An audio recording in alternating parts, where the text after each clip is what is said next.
Hello students, இந்த வீடியோல நம்ம பார்க்க போறது acceleration due to gravity. Acceleration அப்படின்னா என்ன? Acceleration அப்படிங்கிறது rate of change of velocity. A is equal to del V by time taken T. Delங்கிறது change இல்லையா? Change in velocity. இப்போ ஆக்சலரேஷன் டியூ டு கிராவிட்டி, அதாவது இந்த ஆக்சலரேஷன் எப்போ நடக்கும்? ஃபோர்ஸ் ஆக்ட் ஆச்சுன்னா ஆக்சலரேஷன் நடக்கும். இங்கெல்லாம் ஃபோர்ஸ் இருக்கும், அங்கே ஆக்சலரேஷன் இருக்கும், அல்லது நெட் ஃபோர்ஸ் இருந்தால் ஆக்சலரேஷன் இருக்கும். ஓகேங்களா? அன்பேலன்ஸ்டு ஃபோர்ஸ் இருந்தால் அங்கே ஆக்சலரேஷன் நடக்கும். ரைட், இங்கே ஆக்சலரேஷன் எதனால் நடக்குதுன்னா கிராவிடேஷனல் ஃபோர்ஸால் நடக்குது. அதனால இந்த ஆக்சலரேஷனை கிராவிடேஷனல் ஆக்சலரேஷன் இல்ல ஆக்சலரேஷன் டியூ டு கிராவிட்டி அப்படின்னு சொல்றோம். இதை ஸ்பெசிஃபிக்கா ஜி அப்படிங்கிற லெட்டரால டினோட் பண்றோம். ஓகே, ஃபர்ஸ்ட் இந்த ஆக்சலரேஷனுக்கு யூனிட் என்னன்னு பார்த்துடலாம். Velocity by time. ஆக்சுவலா வெலாசிட்டிங்கிறது என்னங்க? Displacement divided by time taken. Displacement அப்படிங்கிறது ஷார்டஸ்ட் டிஸ்டன்ஸ் இல்ல லென்த் அப்படின்னு சொல்லலாம். அதோட டைமென்ஷன் தான். இப்போ டிஸ்பிளேஸ்மெண்டோட யூனிட் மீட்டர், டைமோட யூனிட் செகண்ட். அப்போ metre per second. This is the unit of velocity, metre per second. Again இது வந்து del v by t, right? அப்போ metre per second divided by second. இப்போ இது எப்படி எழுதலாம்?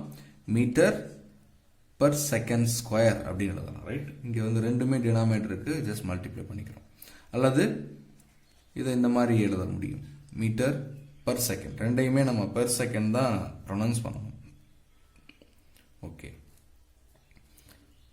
இப்போ ஆக்சலரேஷன் டியூ டு கிராவிட்டி அப்படின்னு என்னன்னு பார்க்கணும்.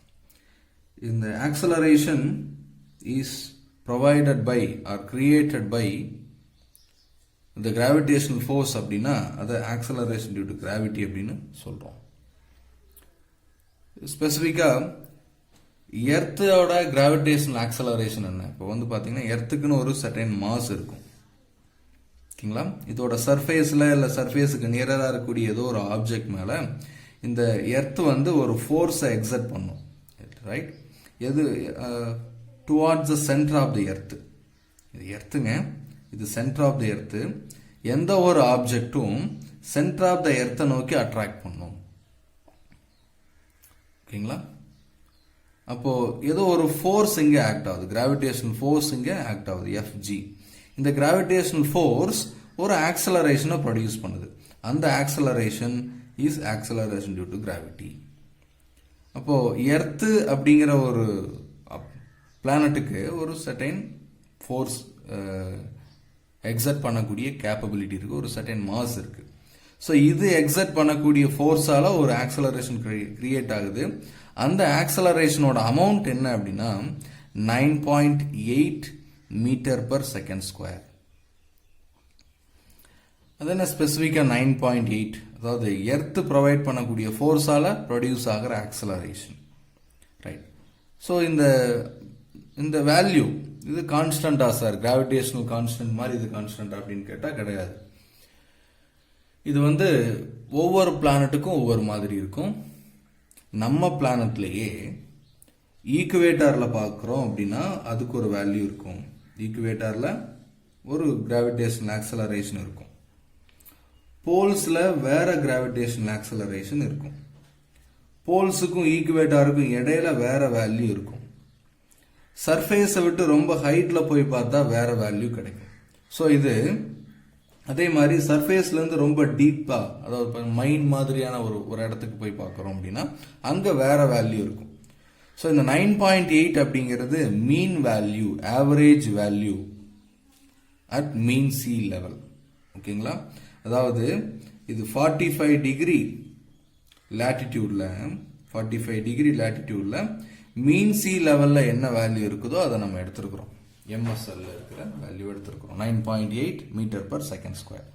இது நம்ம இந்தியாவில் ஒரு வேல்யூ இருக்கும், நம்ம ஸ்பெசிஃபிக்காக தமிழ்நாட்டில் இல்லை பொள்ளாச்சி, உடுமல்பேட்டில், சென்னையில் ஒரு மாதிரி வேல்யூ இருக்கும். ஓகேங்களா? ரைட். இப்போ ஓகே, இதுக்கான மீனிங் என்ன? 9.8 மீட்டர் பர் செகண்ட் ஸ்கொயர். இது என்ன சார்? இது என்ன நம்பர் சார்? இது எப்படி சார் புரிஞ்சுக்கிறது அப்படின்னா, ஒரு செகண்ட்ல இப்போ ஒரு ஆப்ஜெக்டை நம்ம சர்டன் ஹைட்ல வச்சிருக்கிறோம், ரைட்? இது ஃப்ளோர், சரிங்களா? சர்டன் ஹைட்ல அதை வச்சிருக்கிறோம். இங்கிருந்து அப்படியே டிராப் பண்றோம் அப்படின்னா நம்ம எந்த ஃபோர்ஸும் கொடுத்து த்ரோ பண்றதில்ல, ஜஸ்ட் அப்படியே ரிலீஸ் பண்றோம்.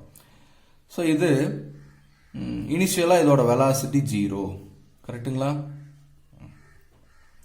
அப்படியே வந்து ட்ராப் பண்ணும்பொழுது ஒரு செகண்ட் கழிச்சு இதோட ஸ்பீட் என்னவா மாறும்னா 9.8 மீட்டர் பர் செகண்டா மாறும்.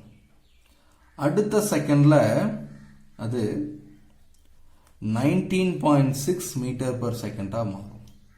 ஓகேங்களா? அதுக்கு அடுத்த செகண்ட்ல இன்னொரு 9.8, அதாவது இப்போ 3 × 9.8 மீட்டர் பர் செகண்டாக மாறும். ஒவ்வொரு செகண்ட்லையும் 9.8 மீட்டர் பர் செகண்ட் அப்படி ஆட் ஆகிட்டே வரும். அதாவது இதோட ஸ்பீட், இதோட வெலாசிட்டி ஒவ்வொரு செகண்ட்லையும் 9.8 மீட்டர் பர் செகண்ட் சேஞ்ச் ஆகுது. ஓகேங்களா? ஸோ இது வந்து பார்த்தீங்கன்னா எர்த்தில் இருக்கிறதால இந்த மாதிரி வேரியேஷன் வருது. ஓகே, இது இன்னொரு பிளானட்டுக்கு கொண்டு போய் இன்னொரு பிளானட்ல பார்க்குறோம். ஃபார் எக்ஸாம்பிள் என்ன, மூணில் கூட பார்க்கலாம். மூனோட ஆக்சலரேஷன் டியூ டு கிராவிட்டி என்னன்னு பார்த்தா GM அப்படின்னு எடுத்துட்டோம்னா 1.675 மீட்டர் பர் செகண்ட் ஸ்கொயர். ஓகேங்களா? 1.675 மீட்டர் பர் செகண்ட் ஸ்கொயர்.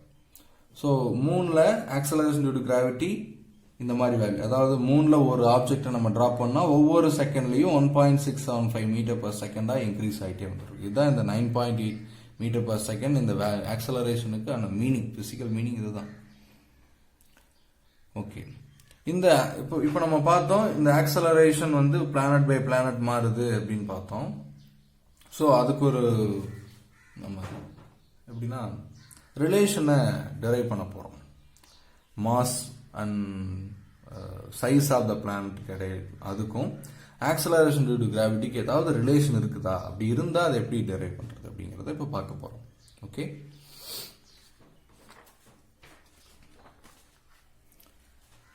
இது சிம்பிள். இதை நம்ம என்ன சொல்றோம்னா relation between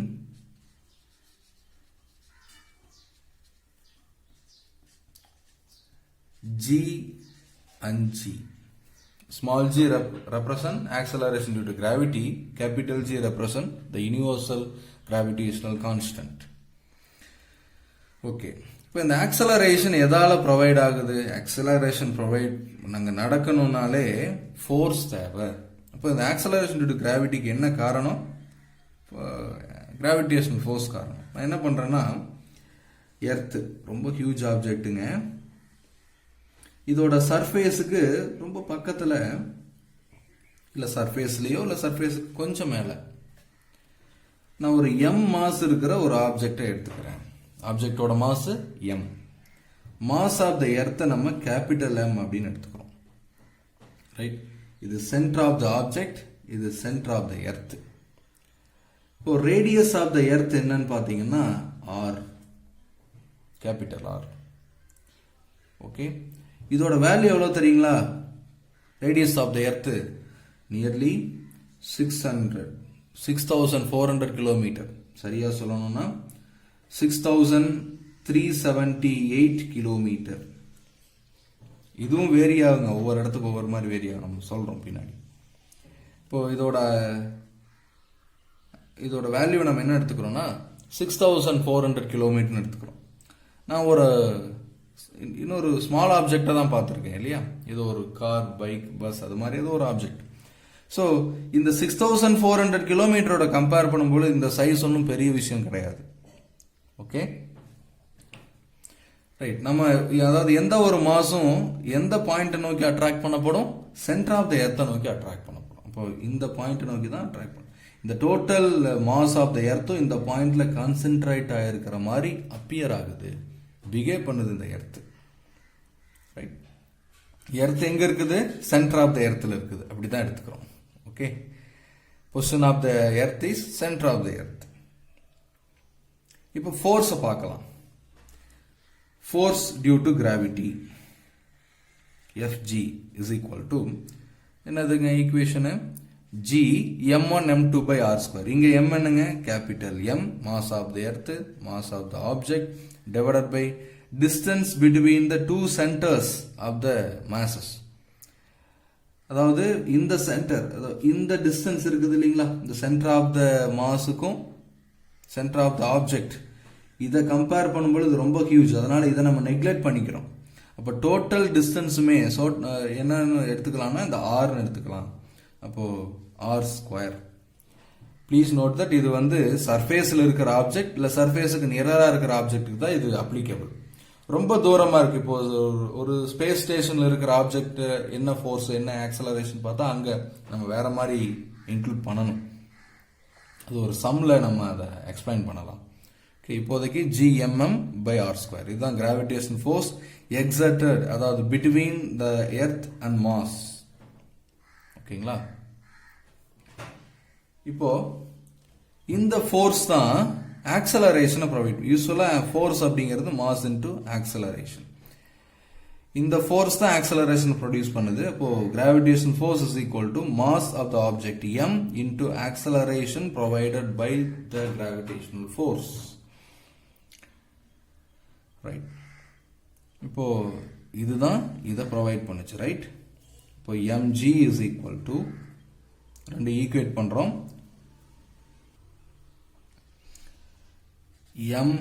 m by r square. இப்போ small m cancel ஆகுது. இப்போ g is equal to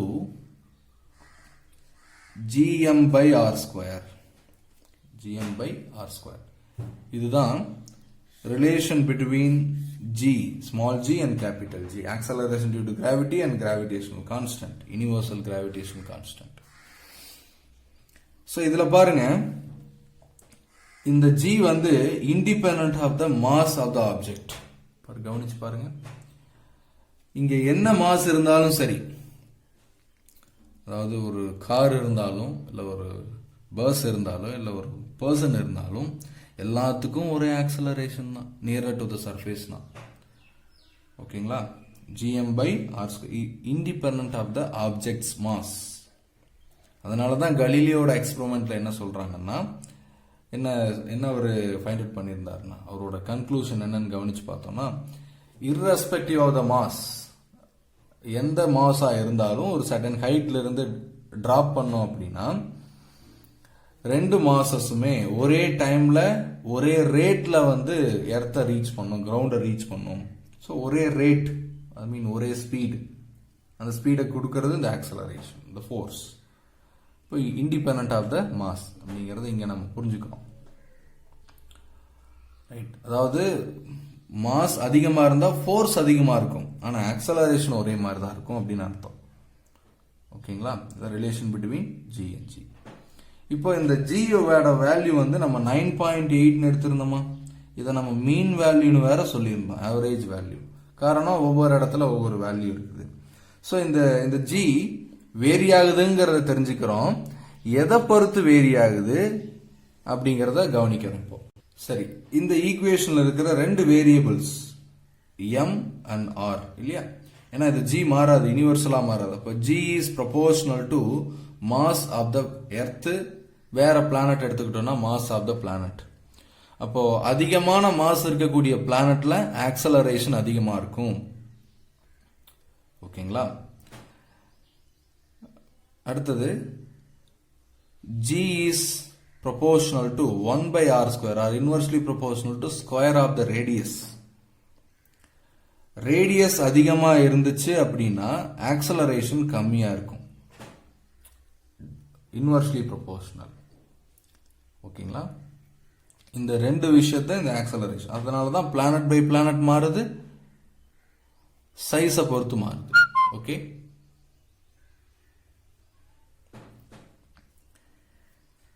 அடுத்தது நம்ம பிளானட்ல இந்த ஜியோட வேல்யூ எதெல்லாம் டிபெண்ட் பண்ணியிருக்குது அப்படிங்கிறத பார்க்க போறோம். எங்கெங்கெல்லாம் அந்த ஜி வேல்யூ மாறுது அப்படிங்கிறத நம்ம கவனிக்க போறோம். இப்போ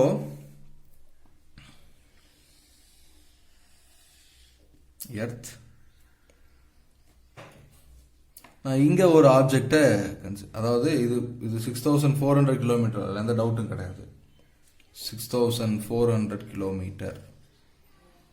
ஸோ இது ரொம்ப பக்கத்தில் இருந்ததால நம்ம இந்த டிஸ்டன்ஸை ஆர்னே எடுத்துக்கிட்டோம். இன்னும் கொஞ்சம் ஹைட்டாக இருக்குது, ஐ மீன் ஒரு 1000 கிலோமீட்டர், ஒரு 2000 கிலோமீட்டர், 3000 கிலோமீட்டர் அப்படின்னா கவனிச்சு பாருங்க, G is equal to gm by r square, right?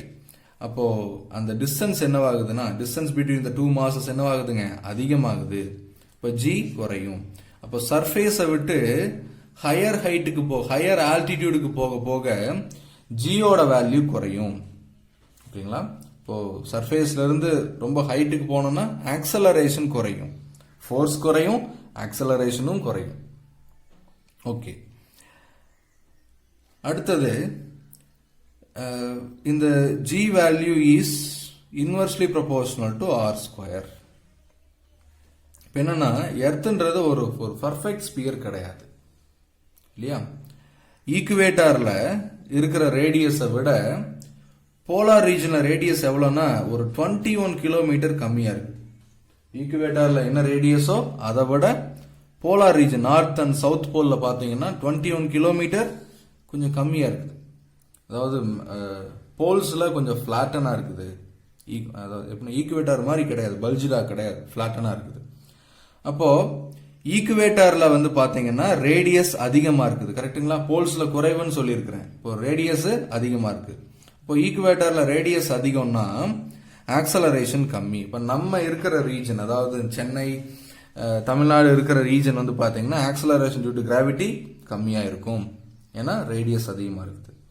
இதே போலார் ரீஜன்ல பார்க்கும் பொழுது 21 கிலோமீட்டர் குறைவுன்னு சொல்லியிருக்கிறோமா? இப்போ ரேடியஸ் இதை கம்பேர் பண்ணும் பொழுது குறையுது, ரைட்? ரேடியஸ் இங்க குறையுது. அப்ப ஜி வேல்யூ அதிகமா இருக்கும், போல்ஸ்ல ஜி வேல்யூ அதிகமா இருக்கும். இப்போ வரைக்கும் என்ன பார்த்திருக்கிறோம்?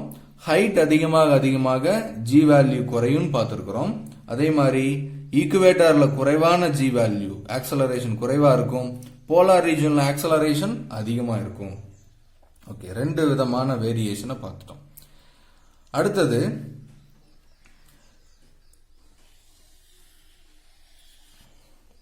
Centre of the earth. நம்ம சர்ஃபேஸ்ல இருந்து உள்ள வர வர ஆக்சலரேஷன் குறைஞ்சிட்டே வரும், சரிங்களா? அதாவது என்ன காரணம்னு பாத்தீங்கன்னா, ஃபார் எக்ஸாம்பிள் நான் இந்த பாயிண்ட்டுக்கு வர்றேன்னு வச்சுக்கோங்க. இந்த ரீஜனும் என்ன பண்ணுங்க, அட்ராக்ட் பண்ணும், இந்த ரீஜனும் அட்ராக்ட் பண்ணும். ஸோ இது சர்ஃபேஸ்ல இருக்கிற மாதிரியான அட்ராக்ஷன் கிடையாது. இங்க இதனால ப்ரொடியூஸ் ஆகக்கூடிய ஃபோர்ஸை இது கொஞ்சம் என்ன பண்ணுது, கம்மி பண்ணுது.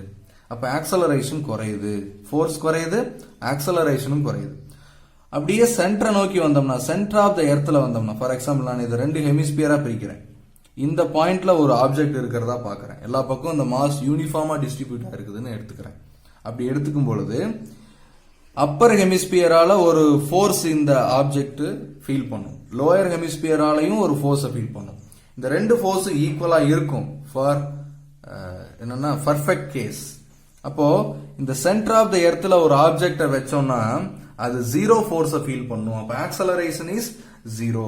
இப்ப சர்ஃபேஸ்ல இருக்கும் பொழுது இருக்கிற ஆக்சலரேஷனை விட நம்ம டீப்பான பாயிண்ட்ஸுக்கு வந்தோம்னா ஆக்சலரேஷன் குறையுது. அதுவும் ஸ்பெசிபிக்கா சென்டர் ஆஃப் த எர்த்ல acceleration is zero. Acceleration is zero. ஓகேங்களா? அதாவது இங்க வந்து ரேடியஸ் வந்து குறையுது, ஆக்சலரேஷன் அதிகமாயிடுது அப்படின்னு எடுத்துக்க கூடாதுங்க. இங்க கொஞ்சம் டிஃபர் ஆகுது. அந்த மாஸ் ரெண்டு பக்கமும் இருக்கிறதால அதை அட்ராக்ட் பண்ணிக்குது. அப்போ வந்து கவனிச்சு பாருங்க, சர்ஃபேஸ்ல அதோட வேல்யூ ஜின்னு எடுத்துக்கிறோம். சர்ஃபேஸை விட்டு ஹைட் போகும் பொழுதும் ஜி குறையுது, சர்ஃபேஸை விட்டு டீப் வரும் பொழுதும் ஜி குறையுது. இப்ப இருக்கிறதுலே மேக்ஸிமம் வேல்யூ எங்க இருக்குதுங்க, சர்ஃபேஸ்ல தான் இருக்குது. மேக்ஸிமம் ஆக்சலரேஷன் சர்ஃபேஸ்ல தான். ஓகே, இந்த மாதிரி நம்ம மூணு விஷயங்களை பார்த்திருக்கிறோம். சர்ஃபேஸை விட்டு அதிகமா அதாவது ஹைட் போனாலும் ஜி குறையுது, டீப் போனாலும் ஜி குறையுது. ஓகேங்களா? அதே மாதிரி ஈக்குவேட்டர்ல ஜி வந்து குறைவா இருக்குதுங்க, போலார் ரீஜன்ல ஜியோட வேல்யூ அதிகமா இருக்குதுங்க. இது இல்லாம வேற ஒரு விஷயம் வருது. இப்போ ஒரு எப்படின்னா பால் எடுத்துக்கிறோம், ஒரு ஸ்பெரிக்கல் பால் எடுத்துக்கிறோம். அதை வந்து நீங்கள் என்ன பண்ணுறீங்கன்னா ஏதோ சம் மெட்டீரியல் மூலமாக வெட் பண்ணிடுறீங்க, ஒரு ஆயில் இல்லைன்னா வாட்டர் மூலம் வெட் பண்ணிடுறீங்க. அதில் ஜஸ்ட் அப்படியே கொஞ்சம் விளையாடும் போது சாண்ட் அதில் ஸ்டிக் பண்ணிக்குது. இப்போ நீங்கள் அந்த ஸ்பெரிக்கல் பால் அப்படியே ரொட்டேட் பண்ணீங்கன்னா என்னவாகும் பாருங்க. ரொட்டேட் பண்ணாத வரைக்கும் அந்த சாண்ட் பார்ட்டிகிள்ஸ் எல்லாம் அது கூட ஸ்டிக் பண்ணியிருக்கும். ரொட்டேட் பண்ண லூஸான பார்ட்டிகிள்ஸ் எல்லாம் என்னவாகுங்க, அந்த பாலை விட்டு என்னவாகும், இஜெக்ட் ஆகுமா இல்லையா? ஸோ அந்த மாதிரி தான் இந்த எர்த்து சும்மா ஸ்டேஷனரியே கிடையாது, ரொட்டேட் ஆகிட்டு இருக்கு. ரொட்டேட் ஆகிறதால இந்த சர்ஃபேஸில் இருக்கிற ஒவ்வொரு ஆப்ஜெக்டும் கொஞ்சம் ஒரு ஃபோர்ஸை ஃபீல் பண்ணும். அதாவது சென்ட்ரிஃபியூகல் ஃபோர்ஸை ஃபீல் பண்ணும். ஃபியூகல்னா அவேன்னு அர்த்தம். சென்ட்ரிஃபியூகல் அப்படின்னா சென்டரை விட்டு அவுட்வர்டா ஒரு ஃபோர்ஸை ஃபீல் பண்ணுது அப்படின்னு அர்த்தம். ஓகே, அப்போ கிராவிடேஷனல் ஃபோர்ஸ் என்ன பண்ணுதுங்க, சென்டரை நோக்கி அட்ராக்ட் பண்ணுது. சென்ட்ரிஃபியூகல் ஃபோர்ஸ் சென்டரை விட்டு கொஞ்சம் வெளியில தள்ளுது. ஆனா கிராவிடேஷனல் ஃபோர்ஸை விட இது ஸ்ட்ராங் கிடையாது. கிராவிடேஷனல் ஃபோர்ஸ் விட இது ஸ்ட்ராங் கிடையாது. ஏன்னா அது கொஞ்சம் ஒரு சர்டைன் மாடரேட் ஸ்பீட்ல தான் ரொட்டேட் பண்ணிட்டு வருது. ஓகே, அப்போ அந்த சென்ட்ரிஃபியூகல் ஃபோர்ஸ் கொஞ்சம் ஃபோர்ஸை கொஞ்சம் பேலன்ஸ் பண்ணுது, கிராவிடேஷனல் ஃபோர்ஸை பேலன்ஸ் பண்ணுது. அப்போ இது ரொட்டேட் ஆகிறதாலையும் கொஞ்சம் கிராவிடேஷனல் ஃபோர்ஸ் குறையுது, ஆக்சலரேஷன் டியூ டு கிராவிட்டி குறையுது. சரி சார், எல்லாமே ஒரே மாதிரி தானே சார், கிராவிடேஷனல் ஃபோர்ஸ் எல்லா பக்கம் ஒரே மாதிரி தானே சார் ரொட்டேட் ஆகுதுங்க. அப்போ பார்த்தீங்கன்னா எல்லா பக்கம் ஒரே மாதிரி தானே கிராவிட்டி குறைஞ்சிருக்கும் அப்படின்னு பார்த்தா கிடையாது. கொஞ்சம் அதை திங்க் பண்ணி பார்ப்போம். இப்போ ஒரு ஸ்பெரிக்கல் ஆப்ஜெக்ட்டுங்க, இது வந்து ரொட்டேட் ஆகுதுன்னு எடுத்துட்டீங்கன்னா இங்க இருக்கிற பாயிண்ட் ஒரு பெரிய சர்க்குலர் பாத்துல ரொட்டேட் ஆகும். அதே மாதிரி இந்த ஆக்சிஸ் எடுத்துக்கிட்டீங்கன்னு வச்சுக்கோங்க. ஆக்சிஸ்னா புரியுதுங்களா? எந்த பாயிண்ட் இர்ரோட்டேஷனலா இருக்குதோ அந்த பாயிண்ட்ஸ் எல்லாத்தையும் கனெக்ட் பண்ணா அதுதான் ஆக்சிஸ் ஆஃப் த ரொட்டேஷன். அப்போ இந்த பாயிண்ட் இர்ரோட்டேஷனல், இந்த பாயிண்ட் இர்ரோட்டேஷனல். ஓகேங்களா? இப்போ அதாவது ஈக்குவேட்டர்ல இருக்கக்கூடிய ஆப்ஜெக்ட் எர்த் ரொட்டேட் ஆகிறதுனால ரொம்ப பெரிய சர்க்குலர் பாத்துல ரொட்டேட் ஆகிறாரு. இவர் அதிகமான சென்ட்ரிஃபியூகல் ஃபோர்ஸை ஃபீல் பண்ணுவாரு.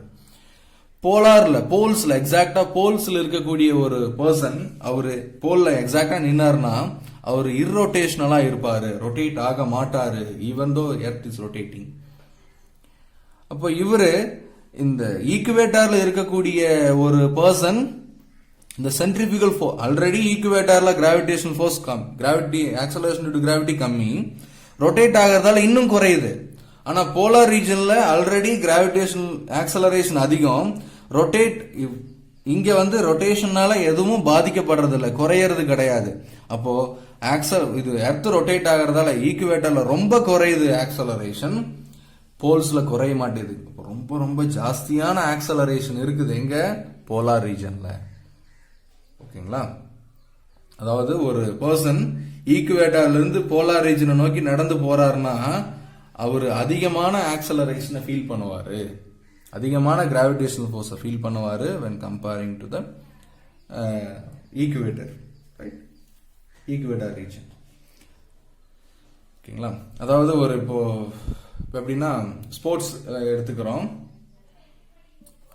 ஒரு அத்லட் வந்து பாத்தீங்கன்னா ஈக்குவேட்டர் ரீஜன்ல வந்து பிராக்டிஸ் பண்றாரு, ரைட்? அவர் கம்மியான கிராவிட்டிலேயே பிராக்டிஸ் பண்ணிட்டு இருப்பாரு. ஓகேங்களா? இதே வந்து ஒரு அத்லட் வந்து போலார் ரீஜன்ல பிராக்டிஸ் பண்றாரு, அவர் அதிகமான கிராவிட்டியில பிராக்டிஸ் பண்ணிட்டு இருப்பாரு, அவர் அதிக அப்போஸ்மெண்ட்டை ஃபீல் பண்ணிட்டு இருப்பாரு, அவர் நகர்றதுக்கு ஓடுறதுக்கு பிராக்டிஸ் பண்றதுக்கு. அப்போ இவரை விட ஈக்குவேட்டர் ரீஜன்ல இருக்கிறவரை விட போலார் ரீஜன்ல அவரோட ஸ்டாமினா அதிகமா இருக்கும். போலார் ரீஜன்ல பிராக்டிஸ் பண்ண ஒரு அத்லட் இங்க வந்தாருன்னா இவர் அடிச்சிருவாரு, இவர் அங்க போனார்னா அவரு ஜெயிக்கும். போலார் ரீஜன்ல பிராக்டிஸ் பண்றவரு வின் பண்றதுக்கு தான் பாசிபிலிட்டி அதிகமா இருக்கு. பாருங்க எப்படின்னு. ஓகே, தேங்க்யூ ஃபார் வாட்சிங்.